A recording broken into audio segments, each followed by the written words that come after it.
পরিবর্তন করেছে, তারই প্রতিবাদে আজকের এই আমজনতার পক্ষ থেকে আজকের এই প্রতিবাদ সভা। সংগ্রামী বন্ধুরা, আপনারা জানেন শেখ হাসিনা 93 মুসলিম দেশের প্রধানমন্ত্রী হয়ে তার প্রত্যেকটা কর্মকাণ্ড ছিল ইসলাম বিদ্বেষী। এই দেশের তৌহিদি জনতা সেই ইসলাম বিদ্বেষী স্বৈরাচার হাসিনাকেও বরদাস্ত করতে পারেনি। সংগ্রামী বন্ধুরা, এই রাখাল রাহা তিনিও ইসলামের অনেক বিষয়কে পাঠ্য সিলেবাস থেকে পরিবর্তন করে দিয়েছে। আজকে আমরা এই প্রতিবাদ সভা থেকে আমরা এই তত্ত্বাবধায়ক সরকারের উপদেষ্টাদের কাছে বিনীতভাবে আহ্বান করব, এই রাখাল রাহাকে অবিলম্বে গ্রেফতার করুন।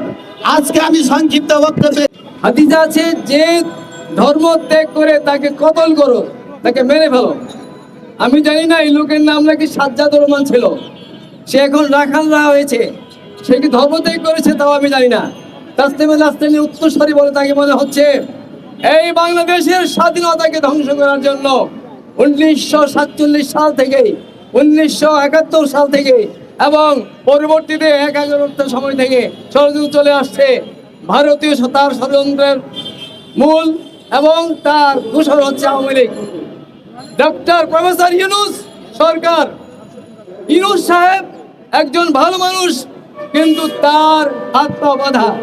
তার আশেপাশে আমার মনে হয় ভারতীয় অনুচররা ঘিরে লেগেছে। তিনি স্বাধীনভাবে কাজ করতে পারছেন বলে আমার মনে হচ্ছে না। না হলে এই ধরনের এই ফারুকি, এই ধরনের রাখাল রাহা, এই ধরনের ইসলাম বিদ্বেষী, জাতীয়তা বিদ্বেষী, স্বাধীনতার শত্রুরা থাকতে পারে না। বর্তমান সরকারের ভিতরে বাংলাদেশের স্বাধীনতার শত্রুরা ঘাপটি মেরে বসে আছে।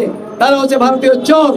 এই চোরদের উৎখাত করার জন্য আমাদেরকে দুর্দান্তভাবে সংগ্রাম করতে হবে, নাহলে দেশকে আমরা রক্ষা করতে পারবো না। নাসরুম মিনাল্লাহ।